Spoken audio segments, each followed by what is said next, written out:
बिस्मिल्लाहिर्रहमानिर्रहीम। अस्सलाम वालेकुम। ग्लोबल टैलेंट वीज़ा सीरीज़ की ये 5th वीडियो है। इससे पहले वाली वीडियोस में मैंने आपको बताया था कि किस तरह आपने डॉक्यूमेंटेशन प्रिपेयर करनी है। तो अब बात करते हैं कि आपके डॉक्यूमेंट एक दफ़ा रेडी हो गए हैं और अब आपने इंडोर्समेंट के लिए अप्लाई करना है, तो उसका क्या प्रोसीजर है। सबसे पहले तो आप यहाँ पे गूगल में रॉयल सोसाइटी इंडोर्समेंट लिखें और ग्लोबल टैलेंट वीज़ा का ये पहला जो आपके पास टैब आता है, आप इसको ओपन कर लें।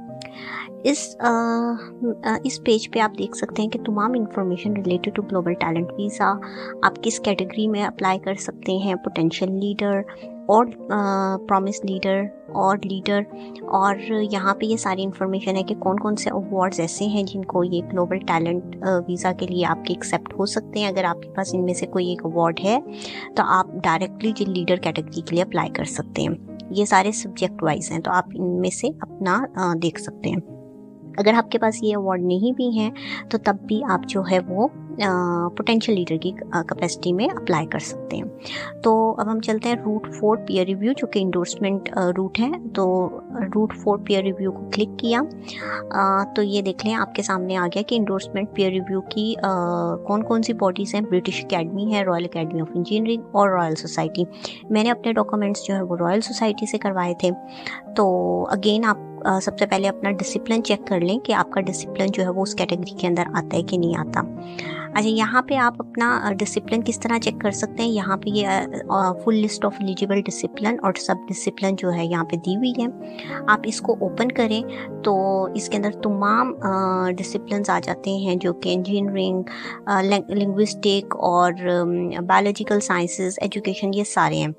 तो अब हम यहाँ पे माइक्रो का टाइप करके देखते हैं कि माइक्रोबायोलॉजी किस में आता है और आता भी है कि नहीं आता। तो ये माइक्रोबायोलॉजी जो है, developmental biology, medical microbiology excluding but immunology and microbiology, ये इसमें आ रहा है। जर्नल माइक्रोबायोलॉजी, इसके अलावा और हम देख लेते हैं ये मॉलिक्यूलर माइक्रोबायोलॉजी इसके अंदर आ रहा है, और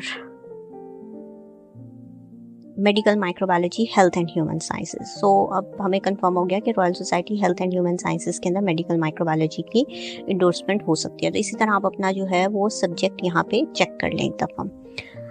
ओके, सब्जेक्ट चेक करने के बाद आप स्टेज 1 को क्लिक करें। Stage 1 is for endorsement. यहाँ पे आपने को ये पूछेगा कि आपको आर यू श्योर कि आपको किस कैटेगरी में अप्लाई करना है, रिकग्नाइज लीडर में या एमर्जिंग लीडर में।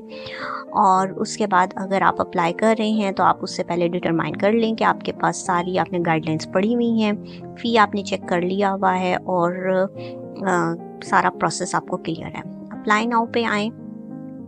Start a new application, obviously in your case start a new application. और अगर आप पहले से ही, क्योंकि 25 मिनट्स का लॉक टाइम देता है, अगर 25 मिनट्स में आपका डाटा एंटर कर लिया है तो ओके, अदरवाइज ही आपको लॉग आउट कर लेगा। तो मेक श्योर कि हर डाटा एंट्री के बाद आप उसको सेव करें और उसके बाद आप जो है वो, अगर फ़र्ज़ करें आप दोबारा रिव्यू करना चाहते हैं अपनी एप्लीकेशन को या दोबारा डाटा एंटर करना चाहते हैं तो आप एंटर कर सकते हैं। तो यहाँ पे आप अपना रजिस्टर करवा लें, ईमेल एड्रेस और पासवर्ड जनरेट कर लें, और फिर उसके बाद आपका एप्लीकेशन प्रोसेस जो है वो स्टार्ट हो जाएगा। मैंने क्योंकि ये एप्लीकेशन पहले सबमिट करवाई हुई है अपने सारे डाटा से, सो इसलिए मैं इस प्रोसेस को स्टार्ट नहीं करूँगी, लेकिन मैं आपको अपनी एप्लीकेशन दिखाती हूँ जिससे आपको सारा प्रोसेस जो है वो क्लियर हो जाएगा। सबसे पहले एप्लीकेशन के ऊपर ये कुछ आपसे इंफॉर्मेशन लेगा कि आपने किस कैटेगरी में अप्लाई करना है। आपका सारी पब्लिकेशन, CV, पर्सनल स्टेटमेंट, सब इंफॉर्मेशन यहाँ पे आएगी। उसके बाद आप कौन कौन से डॉक्यूमेंट्स अटैच करेंगे, आप एक डिक्लेरेशन देंगे कि आया ये डॉक्यूमेंट्स हमसे मांगे जाएंगे तो हम प्रोवाइड करेंगे। उसके बाद ये आपको पेमेंट के पेज पे ले जाएगा। यहाँ पे आप जब सक्सेसफुली आप पे कर देंगे तो आपको एक ईमेल भी आ जाएगी और आपको यहाँ पे एक पेज भी शो हो जाएगा। आप उसको अपने पास सेव कर लें, वो बहुत इंपॉर्टेंट है क्योंकि उसके ऊपर आपका यूनिक नंबर होगा। उसके बाद आपने अपनी फाइल को डाउनलोड करना है और प्रिंट करके अपने पास रख लें। यहाँ तक यही प्रोसीजर है। उसके बाद आपने डॉक्यूमेंट्स किस तरह सेंड करना है वो मैं आपको अब बताती हूँ। सो अब मैं आपको अपनी एप्लीकेशन दिखाती हूँ कि आपने किस तरह करना है। सो ये मेरी वो एप्लीकेशन है जो कि at the time of submission थी। तो जब आप सबमिट कर पा रहे होंगे एप्लीकेशन, तो ये बार बार आपसे पूछेगा सबमिशन से पहले कि आप अपने आंसर्स जो है वो रिव्यू कर लें। सबसे पहला क्वेश्चन जो अब आप एप्लीकेशन स्टार्ट करेंगे तो ये आएगा, do you have a price accepted by the home office. अगर तो आपका पास कोई प्राइस नहीं है और आप प्रॉमिस कैटेगरी पे जा रहे हैं तो आप यहाँ पे नो लिखें। अदरवाइज अगर आप दूसरी लीडर कैटेगरी में कर रहे हैं तो आपके पास लिस्ट ऑफ प्राइजेस होगी और बहुत सारे एविडेंस जो है वो आपको प्रोवाइड करने होंगे। उसके बाद ये आपको से पर्सनल इन्फॉर्मेशन पूछेगा, टाइटल, नेम, फैमिली नेम और आपका ईमेल एड्रेस जो कि आप कॉन्टैक्ट के लिए यूज़ कर सकें। तो ये सारी इन्फॉर्मेशन लेगा। उसके बाद आपका नंबर आपसे मांगा जाएगा, वो आप प्रोवाइड करें। टेलीफोन नंबर प्रोवाइड करने के बाद आपसे ये कहेगा क्या ये यूज़ कर सकते हैं आप telephone number outside the UK. Yes. आपका एड्रेस और वही एड्रेस जो है वो कॉरेस्पॉन्डेंस एड्रेस होगा। आपसे आपका पर्सनल डिटेल्स में आपसे जेंडर और रिलेशनशिप स्टेटस आएगा, आपकी current country of nationality, country of birth और आपका बर्थ, आपका passport number, issuing authority, date of issue और एक्सपायरी डेट। ये सारी इन्फॉर्मेशन आपके पास होनी चाहिए जब आपने एप्लीकेशन सबमिट करवानी है। आपका NIC नंबर कब इशू हुआ है और उसकी एक्सपायरी डेट क्या है, और अगर आपके पास किसी और कंट्री की नेशनैलिटी है तो वो, और टेलीफोन नंबर। क्योंकि ये एप्लीकेशन मैंने सऊदीया से सबमिट करवाई थी तो मेरे पास सऊदीया का नंबर एक्टिव था और उसके अलावा मेरे पास क्योंकि पाकिस्तान का नंबर भी था तो मैंने दोनों नंबर प्रोवाइड किए थे। इमिग्रेशन डिटेल्स, आपका कंट्री जहाँ से आप अप्लाई कर रहे हैं, यूजुअल कंट्री ऑफ रेजिडेंस, क्योंकि अगेन मैंने सऊदीया से अप्लाई किया था तो मैंने सऊदी अरेबिया लिखा था।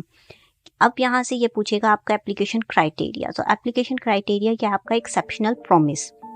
तो आप यहाँ पे ये लिखेंगे कि एक्सेप्शनल प्रॉमिस है। इंडोर्समेंट के अंदर आपने यहाँ पे अपनी फील्ड ऑफ टैलेंट करना है। मैंने माइक्रोबायोलॉजी एंड मॉलिक्यूलर जेनेटिक्स किया था। अगेन आपकी फील्ड क्या है ये आपने खुद लिखना है, यहाँ पे देख लेना है, मेक श्योर कर लेना है कि वो सोसाइटी जो है वो उसको इंडोर्स कर रही है। तो रॉयल सोसाइटी मैंने इसमें दी थी कि रॉयल सोसाइटी से मुझे अपनी एप्लीकेशन जो है वो इंडोर्स करवानी है।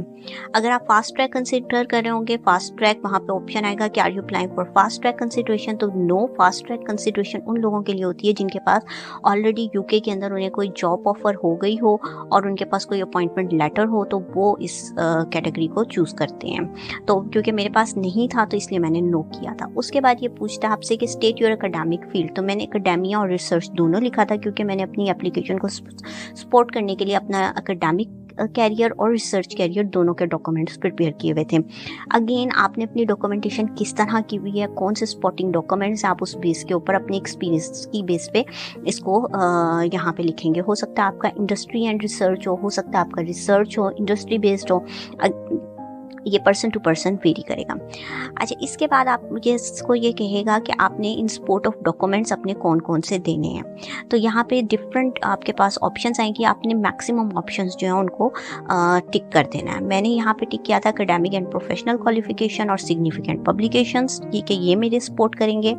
सिग्निफिकेंट मेजर फाइंडिंग्स जो मैंने सिक्योर की हुई हैं लास्ट 10 ईयर्स में, ऑल्दो मेरे पास यूके की कोई फंडिंग नहीं थी लेकिन मैंने अपनी एप्लीकेशन को स्ट्रॉन्ग करने के लिए इस ऑप्शन को भी क्लिक किया।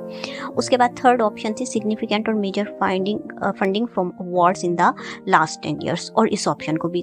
अच्छा, उसके बाद आपसे ये कहेगा कि आप अपनी एकेडमिक क्वालिफिकेशन जो है वो बताएं। PhD से आप स्टार्ट करें, क्रोनोलॉजिकली आपने मोस्ट रिसेंट से स्टार्ट करनी है। PhD is the most latest, उसके बाद मास्टर्स और BSc। मैंने ये तीनों इन्फॉर्मेशन यहाँ पे प्रोवाइड कर दी।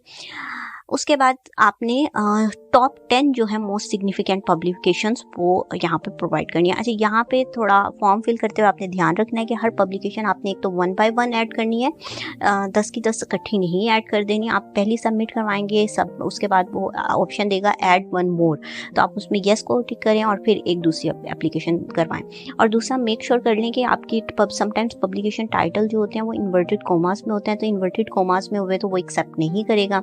इन्वर्टेड कॉमास को आप यहाँ पे रिमूव कर दें। 10 पब्लिकेशंस आपने किस तरह सेलेक्ट करनी है मैं अपनी पिछली वीडियोस में भी आपको बता चुकी हुई हूँ जब CV की हमने बात की थी, लेकिन अगेन रिपीट कर रही हूँ।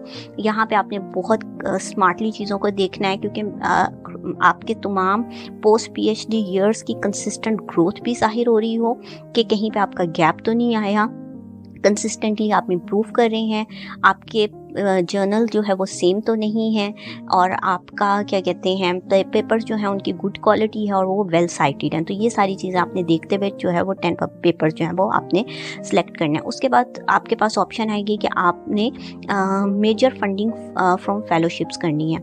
यहाँ पे क्योंकि हम सिर्फ एक्सेप्शनल प्रॉमिस की कैटेगरी पे अप्लाई कर रहे हैं, तो ज़रूरी नहीं है हमारे पास यूके की ही ग्रांट्स हों। अगर हमारे पास यूके के बाहर की भी कोई फेलोशिप है, कुछ भी हमारे पास कोई प्राइज़ विन किया हुआ है, कोई बेस्ट रिसर्चर का अवार्ड किसी कॉन्फ्रेंस में आपने जीता हुआ है, बेस्ट पोस्टर अवार्ड किसी इंटरनेशनल कॉन्फ्रेंस में जीता हुआ है, वो सब आप ऐड कर दें। और इवन आपकी पीएचडी के दौरान आपको कोई स्कॉलरशिप अवार्ड हुआ है वो भी आप ऐड कर दें। इससे आपकी एप्लीकेशन को मज़ीद स्ट्रेंथ मिलेगी।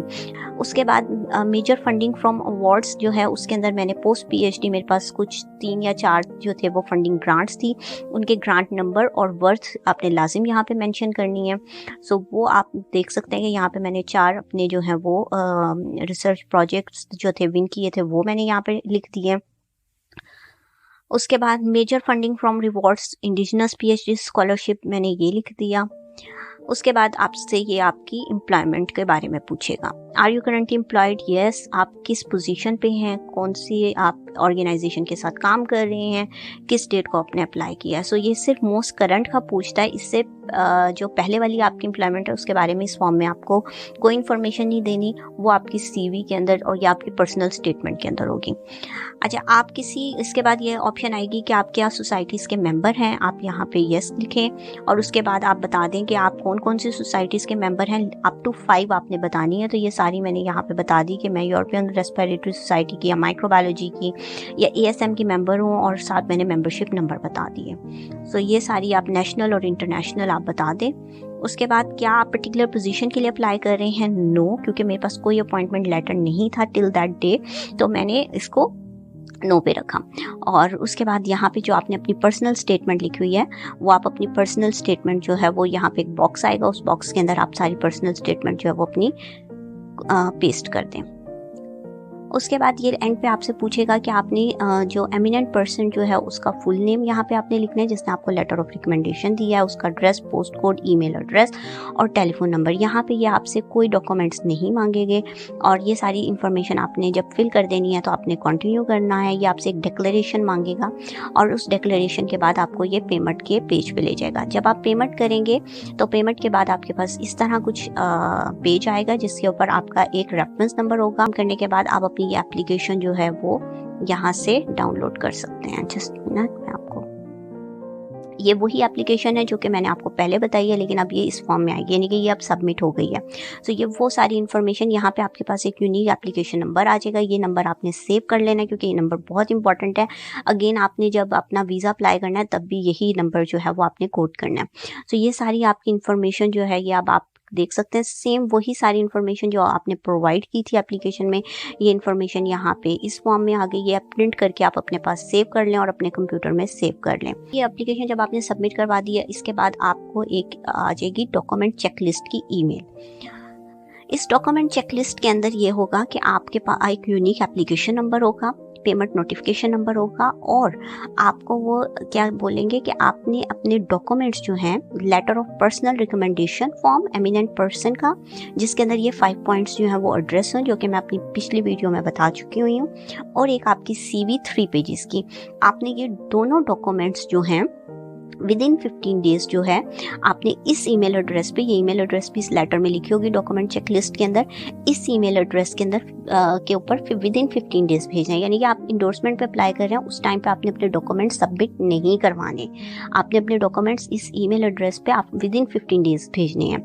और जब आपने ये एप्लीकेशन ईमेल करनी है तो आपने सब्जेक्ट जो लिखना है उस ईमेल का, वहाँ पे आपने वो अपना यूनिक नंबर, एप्लीकेशन नंबर जो आपको रिसीव हुआ है यहाँ पे 16 डिजिट, आपने अपना वो यूनिक नंबर सब्जेक्ट लाइन में ईमेल पे लिखना है, अपना नाम लिखना है, डेट ऑफ बर्थ लिखनी है, और इंडोर्सिंग बॉडी का नाम लिखना है, यानी क्या, और इसके साथ आप अपने जो है डॉक्यूमेंट्स अटैच करेंगे। अच्छा, डॉक्यूमेंट्स भी जो आपने अटैच करने हैं उनको आपने सेपरेट नाम देना है, यानी कि लेटर 1 होगा आपका डॉक्यूमेंट चेकलिस्ट, लेटर 2 होगा आपका लेटर ऑफ रिकमेंडेशन, और लेटर 3 होगा CV। सो जब आप भेजेंगे उनकी एक्नॉलेजमेंट की आपको एक ईमेल आ जाएगी, और विद इन 3 वीक्स जो है वो आपका डिसीजन आ जाएगा। सो आई होप कि अब आपको अपनी एप्लीकेशन फिल करने में काफ़ी आसानी होगी। सो इंशाल्लाह ग्लोबल टैलेंट से रिलेटेड मज़ीद वीडियोस जो हैं वो अपकमिंग डेज में मैं अपलोड करती रहूँगी। इससे रिलेटेड कोई भी क्यूरी हो तो आप पूछ सकते हैं। Kindly like, share and subscribe this channel to get more updated information regarding Global Talent Visa. Thank you very much for watching this video.